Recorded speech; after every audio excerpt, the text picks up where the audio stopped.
धन धन सतगुरु तेरा ही आसरा, धन धन सतगुरु तेरा ही आसरा। कहते हैं अगर इंसान परमात्मा की तरफ एक कदम बढ़े तो परमात्मा मालिक उसकी तरफ हजारों कदम चल कर आता है।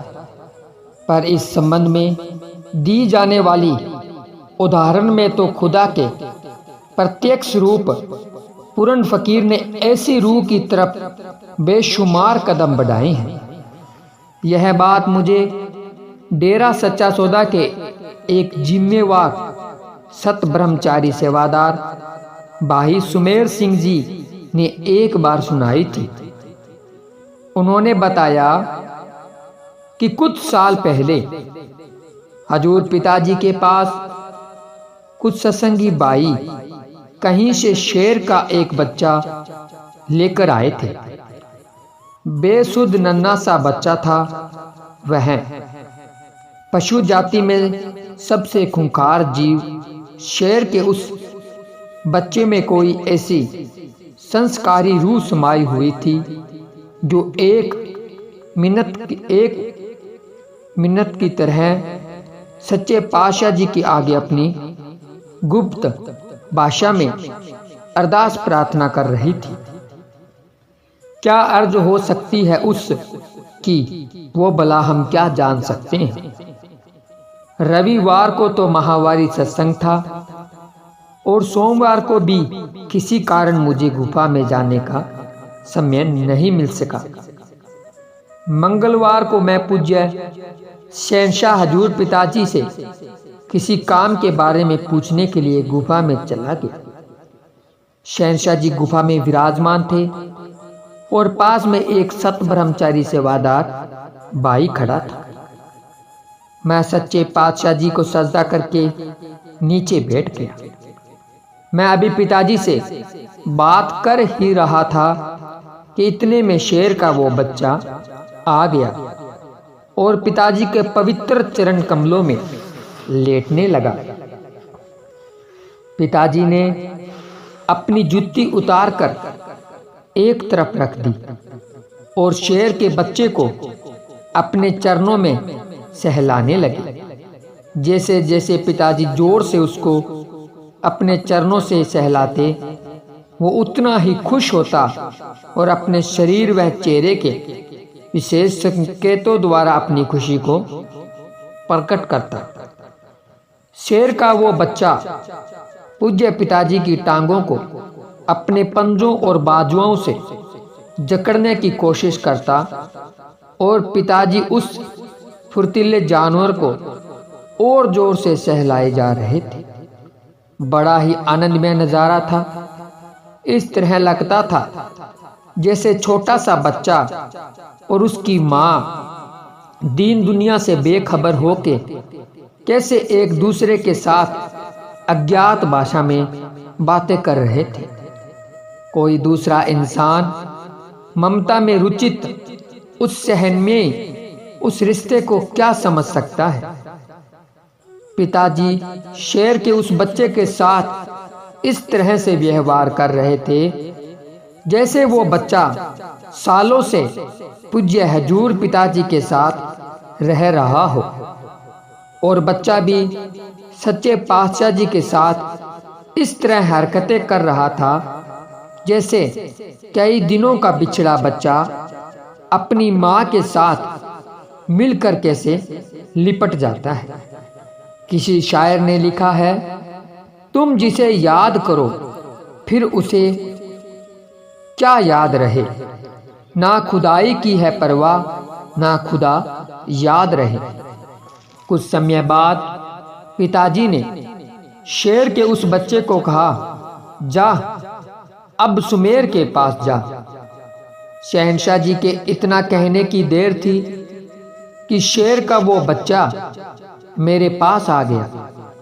मैं अपने हाथों से उसको सहलाने लगा और वो खुशी में मेरे साथ शरारतें करने लगा। पिताजी ने फरमाया कि यह कोई संस्कारी रूह है। इस जन्म से पहले यह इंसान था। उस समय इसमें बहुत बुराइयां थी, शराब पीना, मांस खाना और बुरे काम करना इसकी आदत थी। एक बार किसी जगह पर परम पिता शाह सतनाम सिंह जी महाराज का सत्संग था। इसने सोचा कि चलो सत्संग सुनना चाहिए। यह सोच के ये सत्संग की तरफ चल पड़ा, पर वे वहां पर लेट पहुंचा। सत्संग समाप्त हो चुका था। परम पिताजी नाम दान देकर अपनी गाड़ी में बैठकर चल पड़े थे। यह बिल्कुल उस समय ही पहुंचा। इसने उस समय केवल परम पिताजी की गाड़ी के ही दर्शन किए थे। इसके अंदर चाहत थी कि मैं भी संतों के दर्शन करता, सत्संग सुनता और नाम दान प्राप्त करता, पर इसने बुराइयां नहीं छोड़ी। मांस खाता रहा, शराब पीता रहा, इसलिए मरनों उपरांत इस जूनी में आया है। लेकिन प्रभु प्यार की दिली चाहत थी और पूजनीय परम पिताजी की गाड़ी के दर्शन भी किए थे। अब यह अपनी मृत्यु उपरांत सीधा शेर जूनी में आया है। भाई सुमेर सिंह जी ने बताया कि उस शेर के बच्चे में जो रूह थी, उसे 84 से मुक्त करवाने के लिए मालिक ने उस रूह की दिली चाहत को जाया नहीं होने दिया। शेर की जूनी में उस जीव को अपना चरण स्पर्श प्राप्त करवाया।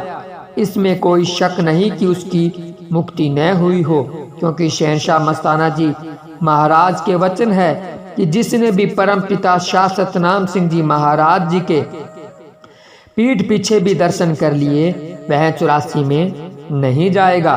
पूजनीय हजूर पिताजी के आज से ये हमारा ही रूप है। जो जीव इनके साथ भेदभाव करेगा वो समझो हमारे साथ भेदभाव करता है। फिर बताओ, पूर्ण फकीर का वचन टले तो कैसे टले। पूर्ण संतों में यह गुण होता है कि वो जो भी करते हैं उसके पीछे बड़ा कुछ छुपा होता है। पूर्ण मुर्शिद कामिल जिस तरफ भी देखते हैं, उस वायुमंडल में घूमते फिरते अनगिनत पक्षी परिंदों आदि सभी का मोक्ष वाली लाइन में लगना उतना ही संभव है जितना कि आग को बुझाने के लिए उसके ऊपर पानी का डाला जाना। शायर फलक दहलवी ने इस बारे में लिखा है, सैकड़ों फूल मोहब्बत के ऊपर खिल उठे, तुमने हंसती हुई नजरों से इधर जो देख लिया। पर इंसानी बुद्धि इंसान के अंदर ऐसे ख्याल पैदा करती है कि बाहरी थोड़ी सी खोखली तर्क पूर्ण शहर अच्छे भले जुड़े हुए यकीन को तहस नहस करके रख देती है। बुद्धि यही विचार देती है कि सामने दिखाई देता संतों का वजूद और उनकी की जाने वाली मस्त निगाहें आम इंसान की तरह ही तो लगती है। फिर कैसे वे अपने नजरों किसी जीव पर डालकर उसके लिए मोक्ष मुक्ति का राह पैदा कर सकती है। धन धन सतगुरु तेरा ही आसरा, धन धन सतगुरु तेरा ही आसरा। प्यारे सतगुरु जी की प्यारी साथ संगत जी, आप सभी ने रूहानियत से भरा हुआ वीडियो देखा, तो आप जी को ये रूहानी वीडियो कैसा लगा हमें कमेंट करके ज़रूर बताएं। वीडियो को लाइक शेयर करें और अगर अभी तक आपने हमारे इस यूट्यूब चैनल को सब्सक्राइब नहीं किया है तो सब्सक्राइब करें, क्योंकि हम इस चैनल के माध्यम से रूहानियत से भरे हुए वीडियो आपको लेकर आकर सुनाते रहते हैं जी, ताकि आपका विश्वास सतगुरु के प्रति और बढ़े और आप रूहानी मार्ग पर आगे बढ़ें और शहंशाह जी से बेशुमार खुशियाँ लूट सकें। तो मिलते हैं जल्द ही एक और रूहानी वीडियो के साथ। तब तक के लिए धन्यवाद। धन धन सतगुरु तेरा ही आसरा, धन धन सतगुरु तेरा ही आसरा।